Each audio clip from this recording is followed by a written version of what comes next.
So today is first day of spring. How do I know that? Groundhog. Because I got like 40 emails from Moxie people saying first day of spring, which means I also sent out probably three 2,000 emails saying happy spring. And where would I go to find more about that? My Moxie website Moxie. and check it out. Yeah. If you're not doing it, you're missing the action. Cool. Rachel typed in what's going on this week. Good things. Let's talk about some of those real fast. Two new listings and a ton of activity in open houses. Another day in paradise, always good. Indeed. I had 5 leads on Hammock Bay this week, which I haven't had 5 leads on Hammock Bay in a long time. That's Uh, awesome. new construction's heating up. Another showing yesterday. Multiple offers are flying down on houses. Cool. Because the calendar says it, and there you go. All right. Kathleen, what are we talking about today? Addendums, addendums. Yeah, we're going to go through the addendums, break this contract down into 30-minute sections, and just so you can gather the information slowly and make sure you can explain it in easy, plain, simple terms. Yeah. All right, so the first thing we're going to do is I'm going to share my screen. Screens, not that one, not that one, not that one. I guess it's this one. Do we see the as is residential contract? Not yet. No? Here we go. Okay, We see addendum and additional terms. right. So here's the key. After you've gone through the contract that we studied, you have to assess which addendum may or may not be relevant, right? And it says right here, the following additional terms are included in the attached addenda or riders and incorporated into this contract. Check if applicable. We still have mistakes happening here. Last week we covered addendum A. It took the entire class because the condo rider is Oh, extensive. It painful. really is, and it's a big responsibility. Today we're going to go to addendum B, so we would check addendum B. This is not in a loop, so I can't check it, but I've got .loop open, which that should be sharing the screen now. Nice. Yep. And a couple tricks here. When you're trying to find the addendums, we don't know which addendums you're going to need. So the best way to find them is to go to Florida Realtors Interactive Forms. That's got all the Florida forms. But you got to be careful. So here's addendum B, Homeowners Association Community Disclosure. That's the one we want. Notice Hmm. it says here, provided by Century 21 Baggins Enterprises. Right. And notice it was updated in March of 2026. Right. The one below Most it recent. Yep. is C. It's still a homeowners association, but it's for a vacant land contract. Yep. Dirt. So you want to make sure you're picking the right addendum when you're going into it, right? Right. And then if you keep going down, it's going to show you more forms, but they're provided by FAR or by Florida Realtors. And those aren't the ones we want to use. No. So everything we want you to use is going to be provided by Century 21 Baggins. So make sure you're choosing the right addendum. And that way it matches up with the contract properly. Correct. Yeah, C is homeowners, but it's for vacant land. It's B, homeowners for the as regular contracts. And the regular contract and the as use the same legend for forms. So why don't you read us off the this is a much simpler disclosure, so I'm not going to hold a lot of time on it. But why don't you, if you don't mind, start with just B, Part A, disclosure summary. Sure, sure. And just as a quick recap, that's why we always say these addendums are incorporated by reference, because Hmm. in the addendum section, it is clearly stated incorporated. So Hmm. that's why we always tell you that. Part A, disclosure summary. If the disclosure summary required by Florida Section 720-401, Florida statutes has not been provided to the prospective purchaser before executing this contract for sale, this contract is voidable by buyer delivering to seller or seller's agent or representative written notice of buyer's intention to cancel within 3 days after receipt of disclosure summary or prior to closing, whichever occurs first. Any purported waiver of this voidability right has no effect. Buyer's right to void this contract shall terminate at closing. That's why we tell you over and over again, not because we're trying to be a pain in your neck. This is key. You do this at the same time as your contract offer, not later, not 3 days, 10 days. No, Yep. all at one time. If you wait till 3 days before closing, the buyer can cancel anytime they want. That's right. And it also says they don't have to get the disclosure homeowner documents. It That's just says right. they have to be told they exist. And that's a Right. big difference between this and the condo docs. Oh, huge, huge. Buyer should not execute this contract until buyer has received and read this disclosure, not the documents, right? The Right. summer is for XYZ community. Fine. Now, there are laws changing that most associations now will put their documents on their community website. Like Symphony Isles has their documents on my community website. So it's really Yeah. not Governor hard to get them. DeSantis. Yep. The governor enacted Once again, it's law. not a requirement to pass them along. It's a No. requirement to give the disclosure summary, right? Yeah, it's all about access. And he did a good job of making sure that the HOAs step it up because, for years, we all know how sloppy some of the smaller Yep. HOAs have been. And then there's 9 things we're going to disclose. As a buyer of property in this community, you will be obligated to be a member of a homeowners association, right? So you better know what the rules are. Mm-hmm. There have been or will be recorded restrictive covenants governing the use and occupancy of properties in the community. What are some restrictive covenants? Like you can't keep your boat on a trailer in your yard, Right? You can't right? have a trailer sitting in your driveway with a bunch of logos from businesses stamped all over it. Pets must be kept on leashes. The size and type of fencing allowed, all those type of things are in there. Mm-hmm. Number three, you will be obligated to pay assessments to the association. Assessments may be subject to periodic change if applicable. The current amount is boom per boom. Mine is $435 per quarter. So that's what I'd fill in there. You And if will I can also jump be, in, I'm sorry. go ahead. No, I was just going to say, if I could jump in for 1 second, Sure. please don't fill this part out. Have your sellers fill this out. Don't Right. let your sellers tell you to fill it out because if you fill it out and there's a mistake, they're going to come back at you. It's the Hmm. seller's responsibility. Yeah. So in good practice, when you're getting a listing, have the seller fill this out, put it in to listings as an MLS attachment, and you're good because the agent's been disclosed and that's it. If you're the buyer's agent and the listing agent didn't do that, you can lay in the grass for as long as you want Yeah, because they that's have to right. give it to you. So it could be a little trick on the buyer side if you want to buy some time. Um, You will also be obligated to pay any special assessments imposed by the association. Such special assessments may be subject to change if applicable. The current amount is blank per blank. Why would we have special assessments in a community association?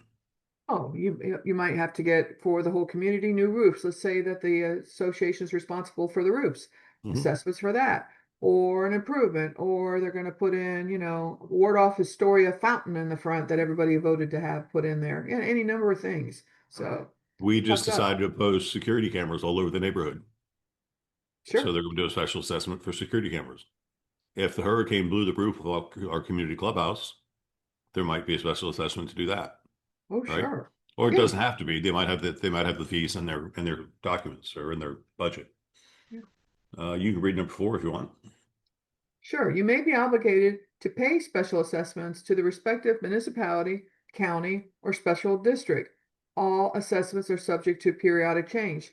Now, there's something really important that goes along with this number four. When you look at your tax bill, there's two Mhm. parts. You have the ad Ad valorem and valorem. non-ad valorem. Mhm. Always pull the tax records. IMAP is only a secondary source that makes reference to it. And that's what we like to say in fancy law language. So you go straight to the tax records, print it out, look at section two. Mhm. Number five is really scary, especially for vacant land. Your failure to pay special assessments or assessments levied by a mandatory homeowners association could result in a lien on your property. I know people that have lost their property to foreclosure sale Oh, yeah, because it's a piece of vacant land. They haven't thought about it in years. They didn't realize they didn't pay their assessments. The HOA files a lien. They get it. They can foreclose on the lien. If you're not paying attention, they own your property for the cost of the lien. absolutely right. That only has to happen to you once. Oh, Uh, Number six, there's going to be an obligation to pay rent or land use fees for recreation or other commonly used facilities as an obligation of membership in the homeowners association. In my neighborhood, if you want to use the clubhouse for a private party, it's a $200 fee. So that's what they're talking about there. mm-hmm, And things that we should know. Paragraph absolutely. eight, you can do eight. Sure. The Oh, statements wait, no, contain, seven. We skipped yeah, seven. no worries. The developer may have the right to amend the restrictive covenants without the approval of the association's membership or the approval of parcel owners. Now, the reason being is before a property, community property is turned over, the developer has a certain amount of time that Control. they own it while they're building and build out. And then once they're sold out, then the development is turned over to the association. Yeah. When you put that in English. So yeah, so Lennar runs the HOA, and when they're sold out, they turn it over to the residents, right? And then they change the rules from time to time. Hey, the assessment was this while we were selling it. Now it's this, Mhm. and they have the right to do it. There'd be 8 statements contained in this disclosure form are summary in nature. And as a prospective purchaser, you should, I like these words, should, must, may, you should refer to the covenants and the association governing documents before purchasing the property. Doesn't say you have to, doesn't say you have to be given to them. You Nope. just should Permissive. review them. Permissive. Yeah, go to the deed. And then number 9 is that documents are either matters of public record and can be obtained from the record office in the county where the property is located or are not recorded and can be obtained from the developer. Right? That's right. Buyer sign, that's it. You're done. No, you're not. If only. Because that was just part A. Yeah. Now, this is where it's a little more complicated. It just goes through and explains what the fees are. And then you have to know, just like we talked about the condo, some homeowners associations have the approval of the buyer, Yeah. right? Yeah. Sure. So, and we have to know that this check the box. We'll go Mhm. faster on this. This is boring. Paragraph 2, payment of fees, assessments, this much for this much to this association. Some associations have multiple associations, Or a master. Yeah, they or a have the master master and then association another. and a Yes. sub-association. Correct. Some have a master association, a sub-association, and a condo association, Like Sun in which City, they have case a million. they do. Um, and then tell us who the management company is. This is why you need the seller involved, because they should know who the management company is because they're paying their fees every month or every quarter. Can we Right? pop up one little paragraph? Because I think it's very real important. If you go up just Mhm. there we go. On the assessments, when you're doing the contract, be very mindful of this. Seller, if left blank, then buyer shall pay installments due after closing. If seller is checked, seller shall pay the assessment in full prior to at the time of closing. More arguments pop up because the sellers don't want to pay X amount afterwards because the box was checked and that wasn't explained to them that we're going to be prorating, if you will, certain amount of fees that are due prior to or at the time of closing. Yeah, this is how a new agent gets stuck because they don't pay attention. And the other agent might be a little more advanced and says, aha, I'm going to trick them. I'm That's going to right. get that. I'm going to ask the seller to pay everything That's right. before and after closing. And then the buyer moves in, doesn't have to pay because the contract said it. That's So there right. are little tricks. You got to read these things, guys. Mhm. Okay, so that'll be it for HOA. Nothing too complicated, but a lot of responsibilities lie within these words, and you have to use it if you're using the contract. Correct. So now I'm going to go back, move this thing around here, because Addendum C is called seller financing. So I'm going to change my search criteria to seller. Yep. And Um, you're good at this. Sammy helped me. Now practice. That's why we always say practice. And where do we Same learn how rule to right here. practice? It's C, seller financing rider, Hmm. provided by Century One Beggins, updated in March. So that's the one we want to use. Now, this is going to change quite a bit with FinCEN, Yes. right? Because owner Right. financing under Dodd-Frank is going to be different. So we don't see a lot of seller financing, although it's not a bad thing at all. With Mm-mm. mortgage rates at 5, 6, 7% and interest rates being paid at the bank at 3 or 4%, a lot of people with a lot of cash that own their houses free and clear can own or finance with good security and get a nice return. Hmm. That was the And it's early way of typically, real estate. Yeah, we yeah. started like that. So let's go ahead. You read the beginning part there. Uh, Warning. Warning, warning, burr, burr, burr. Prior to entering into the financing contemplated below, seller and buyer are advised to seek the advice of legal counsel to determine if this financing complies with the Dodd-Frank Wall Street Reform and Consumer Protection Act, Dodd-Frank, and other relevant federal and state requirements. I don't know much about Dodd-Frank, but I know that it limits the amount of lending that an individual is allowed to do. Yeah, and reporting requirements that are ongoing with that too. I think it's three property. You can't own or finance more than three properties. I think you are correct on that. It may even be primary down to one. Um, Well, Harrison can actually tell us. there it So, is. And one 12-month period. yeah. Dodd-Frank has made significant and important changes affecting seller financing on residential properties. Effective January 2014, this is around for 12 years, a seller of residential dwellings who finances buyer's purchase of seller's residential property may be considered a loan originator under Dodd-Frank and required to comply with certain Truth in Lending Act rules and disclosures, unless the seller is entitled to one of the two exclusions set forth in Dodd-Frank. Exclusion one, you do that one, I'll do two. Sure. Let me Ex see. Exclusion one. Here we go. The one property, thank you. Exclusion where seller finances only one property within 12 months, thank you. And the seller owns the property and is a natural person, trust or estate, and this is a big one right here. The seller did not construct or act as a contractor for the construction of the residence on the property in the ordinary course of business. The financing does not result in negative amortization. The financing has a fixed rate or adjustable rate that does not adjust for the first 5 years and is subject to reasonable annual and lifetime rate adjustment limits. That's a lot. Right. That's a lot. So that property would be excluded as you only do it one time a year, Right. and the rest of those conditions are met. And you can't be the contractor and you got to watch your terms. Or two, second exemption, the three property exclusion, where seller finances no more than three properties in any 12-month period, and the seller owns the property and is a natural person. The seller did not construct or act as a contractor. The loan is fully amortized. Specifically, there's no balloon payment or negative am. And the finance has a fixed or adjustable rate that does not adjust for the first 5 years and is subject to reasonable annual and lifetime rate adjustment limits. And E, seller determines in good faith that the buyer or borrower has a reasonable ability to repay the loan. It didn't say that in the first one, No, no. right? Because now you're lending, you're considered more of a lender, Mm-hmm. right?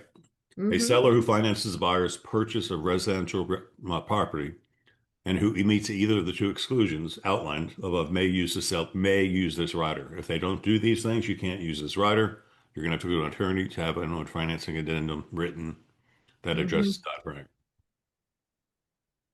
And If it's a you're not, huge change with that second one when they have three properties.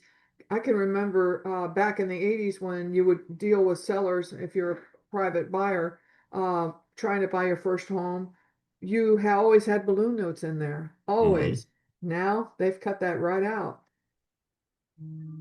Yeah, this is my first spam call of the day. Yay.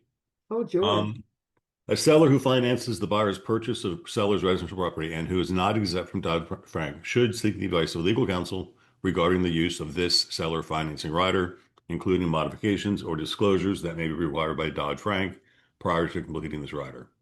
Mm-hmm. And then it goes into the terms of how it's going to be paid back. So the seller agrees to hold a note. Remember, there's a mortgage and a note. The note is a promise to repay. The mortgage is a pledge of collateral, right? Seller agrees to hold a note secured by the collateral, a first or second mortgage, executed by buyer in the principal amount of X amount of dollars at this interest rate. And then you get to choose. It's an interest-only loan. It's fully amortizing loan. It's a balloon mortgage that complies with the requirements. Whew, this one's getting more It's complicated. a lot. This is where I call Danny Yeah, at the title company and say, hey, same. help me fill this out. I do too. Um, and adjustable rate mortgage loan for a mortgage term of that you're getting complicated now because you got to spell out the term, the changes, and all that Yeah, type of stuff. yeah, So without trying to teach you this paragraph, I would just say call Danny at our title company and just ask him to absolutely. walk you through it. Yeah, He yeah. won't charge you anything. You don't want to make a mistake on that. Hmm. And if it is adjustable, you got to tie it to an index that moves with time. So, and I don't know what to Right. call those either. Yeah. Pursuant to Dodd-Frank, no other options are permitted. So you can't get this crazy permit of seller financing deals anymore. No, no. No, Um, you'll see from time to time still contract for deed, which is a whole different animal for another time, mhm. um, when they don't want to go this route. Yeah. Okay, let's speed this one up. We're not going to use this a lot when you do. Let's jump in the title company side and get some help from with a lawyer because it gets a little complicated here. Um, there's another paragraph in here called mortgage addendum D, and it's called mortgage assumption. So we'll see D, assumption of mortgage provided by Century 21. This is the one. I want to get to FHA and VA, so we're going to go quick on this.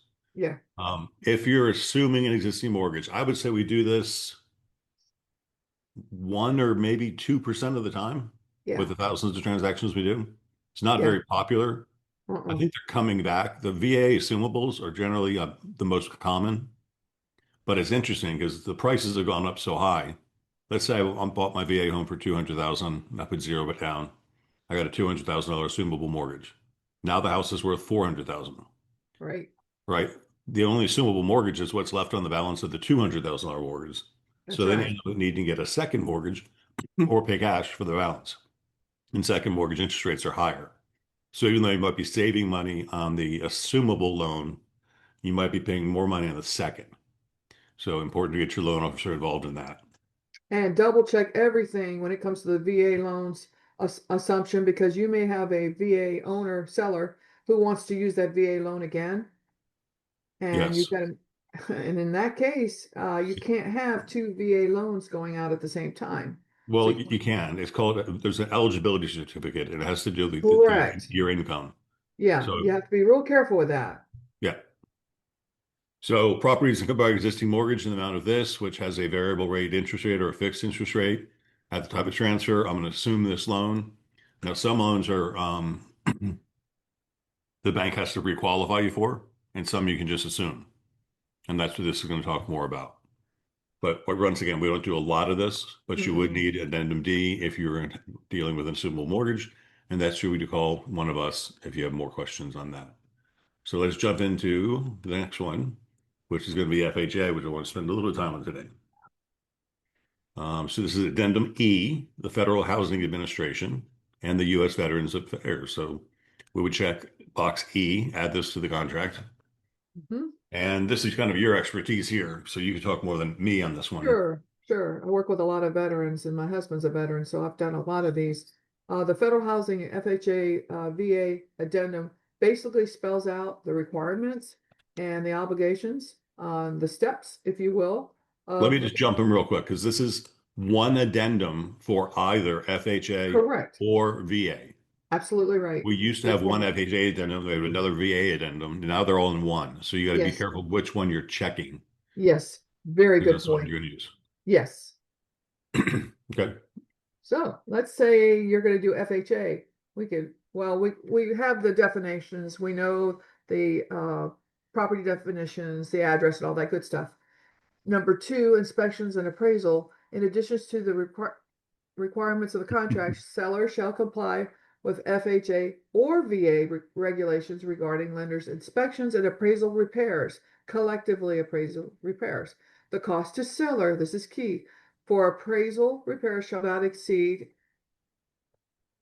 blank, But whatever the doesn't say if left blank a certain amount. We'll talk about that in a second. yes, which is cost in addition to the cost required to be paid by other provisions of this contract. So we have to be real careful with this spot. When you're looking at a home, and you can see that it's an older property and you haven't had the inspection done just yet, what if you see a bunch of peeling paint and it's prior to 1978? What do you think if we switch to the VA appraiser, what do you think he's going to do? 50% of the time, he's going to make you go clean that up and go get that Yep. work done, right? Yep. Let's go a little Or, deeper into FHA and VA for a second, yes. though. Because what Okay. happens is most banks that lend money don't lend the money. They lend it Right. for a short period of time. They sell the loan in the secondary market. Right. And that's where conventional financing comes in. And as long as there's 20% equity, it'll sell in the secondary market. But FHA has 3.5% down, which is not 20%, and VA has Mm, 0% down in many cases, which is not 20%. So the FHA insures the gap between the 20% down and the 3.5%. So they have an interest in the property. And VA guarantees the gap between the Right. 0% and the 20% down. So they have an interest in the property. So the FHA inspectors and VA appraisers are more stringent on their inspection reports, right? Okay. But you can That's you can protect your seller or your buyer by putting an amount in here that is reasonable, correct. right? If it's your seller and you're competing with the other offers, make it $100 or $200. It's not going to end the world if you got to fix a broken door jamb or something. But if Or it's your wood rot. buyer or wood rot, if suspect there's bigger problems like torn screens, things Yeah. like that, that VA is Yeah. going to check on, you might Yeah. want to put a higher amount in there Yeah. because if not, somebody's got to pay it. Yeah. Okay. And then box three is check FHA if it's FHA. And then box four would be check VA. So this is where FHA is. So you can do VA or FHA. Move this out of my way. Okay. So we Paragraph three. yeah, sorry. I was just it was bouncing a little bit. Check if applicable. That's where it's really important. Make sure you know which loan that you're dealing with. It's expressed, oh, it covered it. Okay. FHA financing, it's expressly agreed that notwithstanding any other provisions of this contract, the purchaser shall not be obligated to complete the purchase of this property described herein or to incur any penalty or forfeiture of earnest money deposits or otherwise unless the purchaser has been given, in accordance with HUD, FHA, or VA requirements, a written statement by the Federal Housing Commissioner, Veterans Administration, or direct endorsement letter setting forth the appraised value of the property of not less than blank. That's going to be the purchase price. The purchaser shall have the privilege, watch these words, the privilege and option of proceeding with consummation of this contract without regard of the amount of the appraised valuation. Bring the difference to the table. The appraised valuation is arrived at to determine the maximum mortgage the Department of Housing and Urban Development will insure.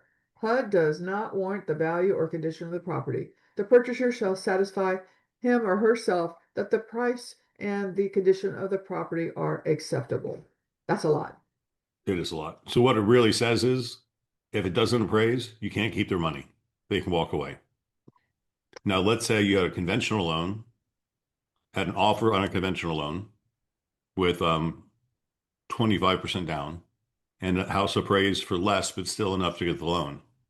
That buyer can't walk away. An FHA buyer can walk away if it doesn't meet the appraisal. Right. And a VA buyer can, but they don't have to. They have the right to Yeah, proceed, but they don't have to. And if they right. cancel, they get their money back. And there's an addendum, appraisal addendum that we use constantly with this particular addendum in the event that there's an issue, so we can cover our buyers to get their money back if it doesn't appraise within contract price. Yeah. Those two go hand in hand. They're good to use together, especially if you've got a buyer that's short on money. And never assume because somebody's using VA that they don't have money. That's a wrongful assumption. That Yeah. God, it's just a great loan. Purchaser shall pay all loan expenses except the tax service fee if charged by buyer's lender, which they always do, up to a maximum of $100 if left blank. So the tax service fee now becomes the seller's expense. Yeah. Why? Because the addendum says it is. Hmm. The contract Yeah. doesn't say it is, but the addendum does, Nope. and the addendum overrides. Yep. Appraisal repairs. If the cost of the appraisal repairs exceeds the limit imposed by paragraph two, seller must, within 3 days after receiving notice of the excess cost, give purchaser written notice of seller's intention to pay some, all, or none of the excess payment. If seller elects to pay less than the full amount of the excess cost, purchaser may elect to pay the balance or cancel the contract. Purchaser's election must be in writing and provided to seller within 3 days of receiving written notice of seller's election. So that becomes a new critical date, Hmm. right? Three That's right. days after you get your appraisal repair limits. And once again, VA sends a VA appraiser who acts as an inspector also, and He FHA does. sends an FHA inspector. Okay. And then we then design sellers, purchaser, and broker involved in this transaction. Each certify individually and jointly that the terms of this contract are true and correct and to the best of our knowledge. and belief that any other agreements entered into by these parties in connection with this transaction are a part of and attached to this contract. All No right. side deals. Yeah. Yeah. All right. So FHA, scary? No. Biggest thing is they can cancel. So if you have two contracts, a lot of sellers would prefer a conventional loan because there's more power for the seller to hold the buyer's feet to the buyer, That's true. right? And they don't have to, Yep. they're not on the hook for as many repairs. Yep. But if the house is in good shape, I wouldn't turn down an FHA loan because they're much easier No. for buyers to qualify for. Yeah. But Exactly. now we have 3% down conventional loans too. So, okay, so that's FHA. If you have a contract with an FHA buyer, this has to be included, and you check the Mhm. box E, and then you check box 3. Now, if you're going VA, there's a whole nother section. So start off with that one. Sure. If VA financing is expressly agreed that notwithstanding the other provisions of this contract, the purchaser shall not incur any penalty by forfeiture of earnest money or otherwise be obligated to complete the purchase of the property described herein if the contract purchase price or cost exceeds the reasonable value of the property as established by the Department of Veteran Affairs. The purchaser shall, however, have the privilege and option of proceeding with this consummation of the contract without regard to the amount of reasonable value established by the Department of Veterans Affairs. Mhm. So just like FHA, doesn't appraise, they don't have to buy it. But if they want to buy it, they can pay the difference themselves. That's right. That's perfectly explained.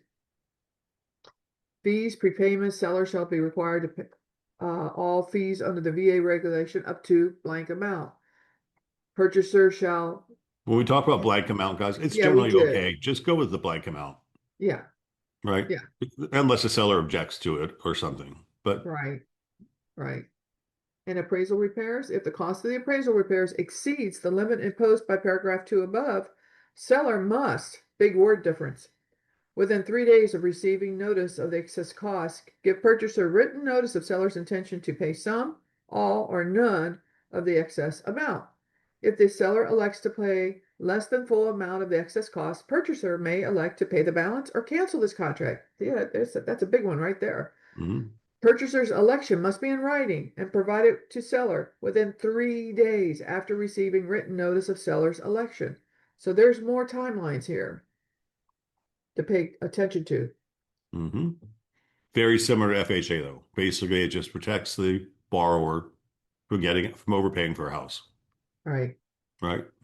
So And value is often determined by the appraiser too. And sometimes VA or FHA appraisers are a little more strict than regular they appraisers. are. Some of the VA appraisals will come through and they look at GFIs and they want you to do this and this and this and this with it because it's a Mhm. VA loan. They're going to look at the age and the time of the house was built as to what the code requirements are. And a lot of them, it's 50-50. You never know if they're going to make you upgrade them or not. Yeah.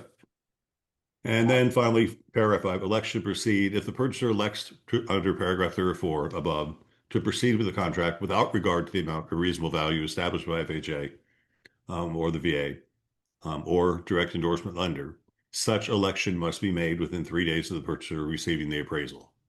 Right? You can't sit around and wait for a long time. You get three Nope. days to say I'm going forward or I'm canceling. Right? Sign, date. And it's interesting because I want the broker or sales associate to sign those addendum too, Yes. because they Yeah, it's brought us gonna, into it up here that's right. because we're Providing affirming notice. that there's no side deals. So we do have to Yeah. sign this addendum. It puts the world on notice that this was Mhm. disclosed properly. So that's what we did. We did addendum A last week. We did B, Yeah. C, D, and E this week. Wow. So guess what we're going to do next week? Appraisal, short sale, flood Mhm. insurance, and probably interest bearing account. Well, that'll be interesting. Hmm. Cool. Well, we had good attendance on the show. I like going over the contract. I think it's important to understand it and really get it. And once again, these are all recorded, so you can go back and watch. Yeah. Kathleen, what's happening at 10 o'clock this morning? We're having teaching classes online. Just jump in. It's great training. And if for some reason you can't, remember you got Beggins University with all the modules and all the fun stuff. You really, really want to I need more coffee. Tune into it because no matter how Chris long you've is been going doing into this, the Beggins buying process yeah, today. jump And in and guys, jump in. Not many companies have a process to do things the way we do. No, they Our don't. process is just proven and it works, right? And Chris is really good at explaining it. So it's going to be live in the Apollo Beach office from 10 to 12 and also broadcast on Zoom. You'll get an email from Chris with his Zoom room in it. It won't be in Mhm. this format. Yep. And we're going to do the listing process next week. Buyer process this week. Oh, the calendar said buyer process this week. Let me just double check that real quick. Yeah. Oh, wrong week, Craig. People in communication today. Okay, great. People in Showing your communication is value. today. That's equally important Do you because guys do you that? You show your find yourself value. putting your calendar out and say, "Oh God, which week am I at?" Nah, do it all Yeah, the time. yeah. Show your value before people sign off on those buyer representation agreements. The number one way to overcome objections to those buyer representation agreements is showing your value first. Yeah, Walk the dog because it's a relationship business, guys. It's not transactional. If you think transactional, you will not last. Think yeah. And you hear relationship, us, you'll be in it. especially if you're newer. These classes are not designed for new people because they're good refreshers for everybody. But if you're Right. newer to the industry or our company, you're going to hear things that we talk about a lot and not really understand, like DISC or Yeah. VAK. And those Yeah. are people in communication skills, and that's what Chris is covering today. So Mhm. pop into the Zoom room or show up in Apollo Beach for some education, and we will see you guys maybe at 10 or maybe next Monday. Have a Yeah. great weekend. Have an awesome Enjoy the weekend. first day of spring. Oh, so nice. So nice. Awesome. Bye.